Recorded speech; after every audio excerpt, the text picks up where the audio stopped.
नमस्कार दर्शक बंधु आपण को आम चैनल को स्वागत। आज भिडटी समस्त कुंभ राशि व्यक्ति विशेषों बहुत अधिक गुरुत्वपूर्ण रही कारण यही वीडियो रे शनिकर महापरिवर्तन विषय आलोचना करबा। देखंतु शनि पुणी थरे एही 2025 रे निजर चलन गति राशि एवं स्थिति बदलाइबा पई जाउछंती। शनि जेबे जेबे निजर स्थिति चलन एवं गति रे परिवर्तन करिसंती समस्तक जीवन रे थरहर भली परिस्थिति सृष्टि करिसंती। आगरु करुथिले एबे करूछंती एवं आगको मध्य करिवे। एवं सबुठारु बड़ कथा हला एही 2025 वर्षर अंतिम 3 मास एही परिवर्तन चापरे दबिकी रहिबा बा प्रभावित हेबाकु जाउछि। आपण केबे भाबिछंती कि जीवन रे सबु जेतेबेले ठीक रास्ता रे चली थाए सबु जेतेबेले ठीक ठाक चली थाए सेतिक बेले आपणक जीवन को किछि गोटे अचानक बोझ माडी बसे जेमिति कि आपणक संपर्क रे आपणक पैसा रे आपणक स्वास्थ्य रे रोजगार रे विभिन्न प्रकार समस्या एकाकालन आपणक माडी बसला बळे अनुभव हुए। आपणक जीवन रे परीक्षा देला बळे अनुभव हुए। सेतिक बेले जानिबे आपणक राशि रे शनि प्रभाव पकाइबा आरंभ करिसंती। एवं देखंतु प्रिय कुंभ राशि व्यक्ति माने एही भली समस्या एही भली समय पुनर्बार आपणक जीवन को 3 अक्टोबर 2025 रु 20 जनवरी 2026 मध्य निश्चित भाव रे आसिबो। एवं देखंतु एही 3 तारिख दिन आपणक राशि स्वामी शनिदेव पूर्व भाद्रपद नक्षत्र को फेरिबे एवं एमिति नक्षत्र को फेरिबे जो नक्षत्र अग्नि रहस्य गभीरता मोक्षर नक्षत्र बोली कहा जाए। एवं जेतेबेले कर्मर कारक ग्रह शनि कठोर निष्ठुर कर्कश ग्रह एवं एही भली नक्षत्र सहित एकत्र हो जाए सेतेबेले आपणक जीवन रे थरहर भली परिस्थिति मध्य सृष्टि करि थाए। आपणक जीवन रे गोटे हलचल मध्य आरंभ करि देइ थाए। आपणक जीवन रो परिवर्तन आनिबे आपणक बहुत गुडिए कठिन परिस्थिति सृष्टि करिवे एवं एमिति किछि घटना आपणक जीवन रे घटाइबे जहा आपण केबे एही जन्म रे भूली पारिबे नाही। एवं देखंतु दर्शक बंधु पूर्व भाद्रपद नक्षत्र जेउ नक्षत्र को शनि गोचर करूछंती सेही नक्षत्र रो स्वामी हेउचंती अज एकपद एवं एमिति एक नक्षत्र देवता जहार अधा शरीर हेउची देवता एवं अधा शरीर हेउची रहस्यमयी।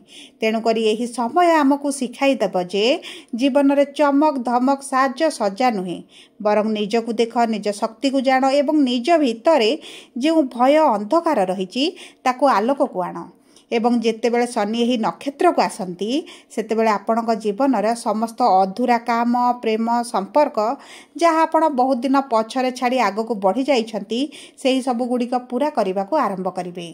देखंतु 3 अक्टोबर रे शनि ओलटा गति करी वक्री स्थिति रे उत्तर भाद्रपद त्याग करी पूर्व भाद्रपद नक्षत्र को गोचर करिवे एवं एही यात्राटी 2026 फेब्रुआरी पर्यंत रहिबो। एही 6.5 मासर यात्रा किछि लोकंकु निज भितरु भांगी देबो किछि लोकंकु धन पाई परीक्षा देबाकू पड़िबो किछि लोकंकु संपर्क रे परीक्षा देबाकू पड़िबो एवं किछि लोकंकर निज डर भयर सामना करिबाकू पड़िबो। किंतु ध्यान रखंतु शनिकर काम आपनकु पनिशमेंट देबा नुहे बरं आपनकु मजबूत कराइबा किंतु तांको प्रक्रिया टिके कठिन होई थाए। तेणु करी एही गोचर आपनकु सिखाई देबो जे आगको जीवनर रास्ता को आपण किभଳି सजाडिबे। एबे आसंतु जानिबा आपनको कुंभ राशि रे किभଳି प्रभाव पकाइबा शनिदेव एवं कौन रही तार सहज प्रतिकार। किंतु भिडियोटी आरंभ करने पूर्वरु जदि आपणकर भी कुंभ राशि होता है एवं आपण भी ईश्वर को आंतरिक भक्ति एवं विश्वास करती तेबे भिडियोटी को लाइक करंतु एवं कमेंट बॉक्स रे जय जगन्नाथ जय माँ लक्ष्मी अवश्य लिखि दियंतु। ता सहित आम सह जोगाजोग करबा पई चाहुथिले वीडियोर मध्य भाग रे एक व्हाट्सएप नंबर टी दिया जायछि जो नंबर साहाय्य रे आपण आम सह जोगाजोग करी निजर नूतन कुंडली प्रस्तुत करि परिबे कुंडली विश्लेषण कराई परिबे किंबा आपणकर चाकरी विवाह व्यवसाय प्रेम संपर्क को नै किछि समस्या रहिछि ताहार सहज रे एवं स्वल्प मूल्य रे समाधान करि परिबे। तेति पई आपण आम सह वीडियोर शेष पर्यंत जोड़ी होई रुहंतु एवं व्हाट्सएप नंबर माध्यम रे आम सह जोगाजोग करंतु। देखंतु आपणक कुंभ राशि रो द्वितीय गृह रे शनि विराजमान होइछंती तेणु करी एही गोचर आपणक पई बहुत अधिक गुरुत्वपूर्ण रहिबो। विशेष भाव रे आपणक धन उपर ଉପରେ ବହୁତ ଅଧିକ ପ୍ରଭାବ ପକାଇବେ। କାରଣ ଦେଖନ୍ତୁ ଦ୍ୱିତୀୟ ଭାବ ହେଉଛି ଆପଣଙ୍କର ଧନର ଭାବ ଏବଂ ସେହି ଗୃହରେ ଶନି ବକ୍ରି ସ୍ଥିତିରେ ବିରାଜମାନ ହୋଇଛନ୍ତି। ତା ଉପରେ ଶନିଙ୍କର 7.5 ମଧ୍ୟ ଆପଣଙ୍କର ଚାଲିଛି। ତୃତୀୟ ଚରଣ ଦେଇ ଆପଣ ଗତି କରୁଛନ୍ତି। ତେବେ ଦେଖନ୍ତୁ ଦ୍ୱିତୀୟ ଗୃହ ଧନ, ପରିବାର, ଇନକମ୍, ବାଣୀ, ଖାଦ୍ୟର ଗୃହ ବୋଲି ମଧ୍ୟ କୁହାଯାଇଥାଏ। ତେଣୁକରି ଶନି ଆପଣଙ୍କର ଏହି 4ଟି କ୍ଷେତ୍ରରେ ଅଧିକ ପରୀକ୍ଷା ନେବା ଆରମ୍ଭ କରିବେ। ତେଣୁକରି ଏହି ସମୟରେ ଆପଣ ଆପଣଙ୍କ ଇନକମ୍ ଏବଂ ଖର୍ଚ୍ଚର ସଠିକ୍ ହିସାବ ରଖିବା ଆବଶ୍ୟକତା ରହିଛି।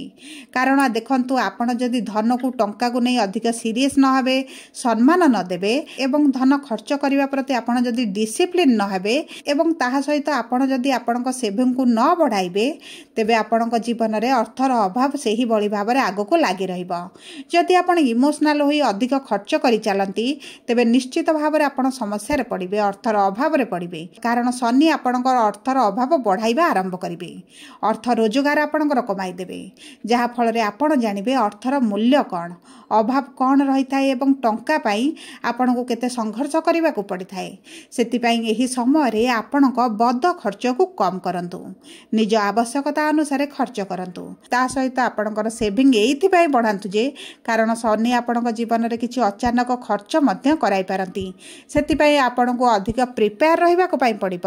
ତା ସହିତ ଦେଖନ୍ତୁ ପରିବାର ପ୍ରତି ମଧ୍ୟ ଆପଣଙ୍କର ଦାୟିତ୍ୱ ବଢ଼ିଯିବ। ପିତାମାତାଙ୍କ ଦାୟିତ୍ୱ ସହିତ, ସନ୍ତାନଙ୍କ ଦାୟିତ୍ୱ ସହିତ ଆପଣଙ୍କ ପରିବାର ସଦସ୍ୟଙ୍କର ସମ୍ପୂର୍ଣ୍ଣ ଦାୟିତ୍ୱ ଆପଣଙ୍କ ଉପରକୁ ଆସିବ। ଆପଣଙ୍କ ମନରେ ଏବେ ଯାହା ବି ଚାଲିଛି, ଆଗକୁ ଯାହା ପ୍ଲାନିଂ କରୁଛନ୍ତି କିମ୍ବା ଆପଣ ଯଦି କିଛି ବଡ଼ କରିବା ପାଇଁ ଚେଷ୍ଟା କରୁଛନ୍ତି, ଚିନ୍ତା କରୁଛନ୍ତି, ତେବେ ଆପଣଙ୍କ ପରିବାର ଲୋକଙ୍କ ସହିତ ଆପଣ ବାର୍ତ୍ତାଳାପ କରି ଆପଣଙ୍କ ପରିବାର ଲୋକଙ୍କ ଠାରୁ କିଛିଟା ସଜେସନ୍ ନେଇ, ଉପଦେଶ ନେଇ ଆପଣଙ୍କ କାର୍ଯ୍ୟକୁ ଆପଣ ଆଗକୁ ବଢ଼ାନ୍ତୁ। ନଚେତ ଆପଣ ଭବିଷ୍ୟତରେ ସମସ୍ୟାରେ ପଡ଼ିପାରନ୍ତି। ତା ସହିତ ଦେଖନ୍ତୁ ଆପଣଙ୍କ ପରିବାର ଲୋକଙ୍କୁ ଯଦି ଆପଣଙ୍କର ଭିତରେ ଯେଉଁ ଚିନ୍ତାଧାରା ଚାଲିଛି, ଯାହା ଭାବନା ଚାଲିଛି, ଯଦି ଆପଣ ନ ଜଣାନ୍ତି, ଶେଷରେ ସେହି ପରିବାର ଲୋକମାନେ ମଧ୍ୟ ଆପଣଙ୍କୁ ଶତ୍ରୁ ଭାବିପାରନ୍ତି କିମ୍ବା ଆପଣଙ୍କ ସହିତ ଶତ୍ରୁତା ଆଚରଣ ମଧ୍ୟ କରିପାରନ୍ତି ଏବଂ ଏହି ସମୟ ମଧ୍ୟରେ ଆପଣ ଏକେଲା ରହିଲା ଭଳି ମଧ୍ୟ ଅନୁଭବ କରିବେ। ତାହା ସହିତ ଆପଣଙ୍କ ବାଣୀ ଏବଂ ଖାଦ୍ୟ ଉପରେ ଆପଣଙ୍କୁ ନିୟନ୍ତ୍ରଣ ରଖିବାକୁ ପଡ଼ିବ। ବାଣୀ ମାନେ ଆପଣ ଏବେ ଯେଉଁ ମିଛ କହୁଛନ୍ତି ବା ଆପଣଙ୍କ ଜୀବନସାଥୀ ହେଉ କିମ୍ବା କୌଣସି ବ୍ୟକ୍ତିକୁ ଆପଣ ବାରମ୍ବାର ମିଛ କହି ଠକି ଚାଲିଛନ୍ତି, ସେଥିରେ ଆପଣଙ୍କୁ ସୁଧାର ଆଣିବାକୁ ପଡ଼ିବ। କାରଣ ଶନି ହେଉଛନ୍ତି କର୍ମଫଳଦାତା। ତାହା ସହିତ ପରିବାର ଲୋକ ବା ଆପଣଙ୍କ ଆତ୍ମୀୟଙ୍କ ସହିତ ଆପଣଙ୍କ ଭିତରେ ଯେଉଁ ଗମ୍ଭୀର ଭାବନାଟି ଅଛି, ଚିନ୍ତାଟି ଅଛି, ସେୟାର କରିବା ଆରମ୍ଭ କରନ୍ତୁ। ନଚେତ ଆପଣଙ୍କ ଜୀବନରେ ସମସ୍ତେ ଆଗକୁ ବଢ଼ିଯିବେ, ଆପଣ ଯେଉଁଠି ଥିଲେ ସେଇଠି ରହିଯିବେ। ଏବଂ ଦେଖନ୍ତୁ ଆପଣଙ୍କ ରାଗକୁ କଣ୍ଟ୍ରୋଲ କରିବାକୁ ଏହି ସମୟ ମଧ୍ୟରେ ପଡ଼ିବ। ନଚେତ ଲୋକମାନଙ୍କ ନଜରରେ ଆପଣ ଛୋଟ ହୋଇଯିବେ, ଆପଣଙ୍କ ଉପରେ ଆରୋପ ଲାଗିଯାଇପାରେ, ଆପଣଙ୍କୁ ଦୋଷୀ କରାଯାଇପାରେ ଏବଂ ଆପଣଙ୍କ ରାଗରେ ଏହିଭଳି କଥା କହିଛନ୍ତି ବୋଲି କୌଣସି ବ୍ୟକ୍ତି ଆପଣଙ୍କ କଥାକୁ ବିଶ୍ୱାସ କରିବେ ନାହିଁ। ତେଣୁକରି ଆପଣ ଏହି ସମୟ ମଧ୍ୟରେ ଯେତେ ଅଧିକ ଶାନ୍ତ ରହିପାରିବେ, ସେତେ ଅଧିକ ଶାନ୍ତ ରୁହନ୍ତୁ, ନିଜ ସ୍ୱଭାବରେ ପରିବର୍ତ୍ତନ ଆଣନ୍ତୁ। ତାହା ସହିତ ଚେଷ୍ଟା କରନ୍ତୁ ଧୀର କଥା କହିବା ପାଇଁ ଏବଂ ମଧୁର କଥା କହିବା ପାଇଁ। ଏବଂ ଦେଖନ୍ତୁ ନିଜର ଭୟକୁ ନିଜ ଉପରେ ହାବି ହେବାକୁ ଦିଅନ୍ତୁ ନାହିଁ, ନଚେତ ଆପଣଙ୍କର ଏହି ସମୟ ମଧ୍ୟରେ ଡିପ୍ରେସନଟି ବହୁତ ଅଧିକ ବଢ଼ିଯାଇପାରେ। ଏବଂ ଦେଖନ୍ତୁ ଆପଣ ଯେମିତି ଅଛନ୍ତି ସେମିତି ରୁହନ୍ତୁ, ସଚୋଟ ରୁହନ୍ତୁ ଏବଂ ଆପଣଙ୍କର ଯଦି କୌଣସି ଇଲିଗାଲ କାମରେ ନାହାନ୍ତି, କୌଣସି ଭୁଲ କାମ କରୁନାହାନ୍ତି, ତେବେ ମଧ୍ୟ ଆପଣଙ୍କୁ କୌଣସି ଡରିବାର ଆବଶ୍ୟକତା ନାହିଁ। ସବୁ ପରେ ଦେଖନ୍ତୁ ନିଜ କର୍ମ ଉପରେ ଧ୍ୟାନ ଦେବାର ଆବଶ୍ୟକତା ରହିଛି। କାରଣ ଆପଣଙ୍କର ତୃତୀୟ ଚରଣ ଚାଲିବା ସହିତ ଶନି ହେଉଛନ୍ତି ଆପଣଙ୍କ ରାଶିର ସ୍ୱାମୀ। ସବୁ ପରେ ଦେଖନ୍ତୁ ଶନିଙ୍କ ଠାରୁ ଶୁଭାଶୁଭ ଫଳ ପ୍ରାପ୍ତି କରିବା ପାଇଁ ଆପଣ ପ୍ରତିଦିନ ଶନି ଚାଳିଶା ପଢ଼ିବା ଆରମ୍ଭ କରନ୍ତୁ। ତା ସହିତ ହନୁମାନ ଚାଳିଶା ପାଠ କରନ୍ତୁ ଏବଂ ପ୍ରତିଦିନ ହନୁମାନଙ୍କର ପାଦରେ ଚମେଲି ତେଲକୁ ଘର୍ଷଣ କରନ୍ତୁ। ଏହା ଆପଣଙ୍କ ଶନିଙ୍କ ପ୍ରଭାବରୁ ନିଶ୍ଚିତ ଭାବରେ ରକ୍ଷା କରିବ। ଯଦି ଆପଣଙ୍କର କୁମ୍ଭ ରାଶି ହୋଇଥାଏ, ଭିଡ଼ିଓଟି କିଭଳି ଲାଗିଲା କମେଣ୍ଟ ବକ୍ସରେ ଲେଖି ଜଣାନ୍ତୁ। ଯଦି ଆପଣଙ୍କ ପ୍ରିୟଜନଙ୍କର କୁମ୍ଭ ରାଶି ହୋଇଥାଏ, ଭିଡ଼ିଓଟି ତାଙ୍କ ସହ ସେୟାର କରନ୍ତୁ। ଯଦି ପ୍ରଥମ ଥର ଆମ ଚ୍ୟାନେଲକୁ ଆସିଛନ୍ତି, ଚ୍ୟାନେଲଟିକୁ ସବସ୍କ୍ରାଇବ୍ କରନ୍ତୁ। ପାଖରେ ଥିବା ବେଲ୍ ଆଇକନକୁ ପ୍ରେସ୍ କରନ୍ତୁ।